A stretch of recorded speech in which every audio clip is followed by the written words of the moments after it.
Monsieur le ministre, vous êtes accusé d'avoir quitté l'hôpital sans le consentement du médecin. Avez-vous peur des piqûres? Monsieur le juge, il n'a pas peur des piqûres. Il a seulement fui l'hôpital parce qu'il craignait la mort. Pourquoi craindre la mort à l'hôpital? Monsieur le juge, c'est son fils qui était le médecin chez qui on l'a amené. Et pourquoi fuir à cause de ça? Son fils ne peut-il pas devenir médecin? Ce n'est pas ça à votre honneur. What? Au fait, il a acheté presque tous les diplômes à son fils.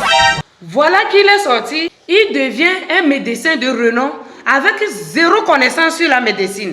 Et le premier patient que l'enfant reçoit, c'est son père. Si je comprends bien, cela voudrait dire que ce monsieur était conscient qu'il était en train de causer un grand danger à la communauté en payant les diplômes de médecine à son fils. Mais comme on le dit souvent, Dieu n'est pas aveugle.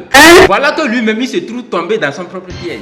Effectivement, votre honneur. Écoutez, procureur, mon client n'a pas fui. Il a seulement marché pour partir.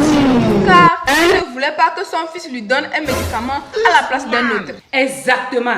C'est pourquoi votre client doit être condamné à 20 ans de prison ferme d'avoir exposé 15 millions de personnes au danger. Écoutez votre honneur. Moi, je ne faisais qu'aider mon fils à avoir les diplômes facilement. Je ne savais pas qu'un jour, il deviendrait un très mauvais docteur. Et pourquoi vous avez fui? Écoutez, votre honneur. Mettez-vous à la place de mon client. Et vous verrez que... Taisez-vous, maître. Je ne peux pas me mettre à la place de votre client. Il a fait des choses vraiment très insupportables. Il doit être puni en fonction de l'article 7, alinéa 6-4-2 de notre code pénal portant sur l'achat des diplômes. L'audience est levée.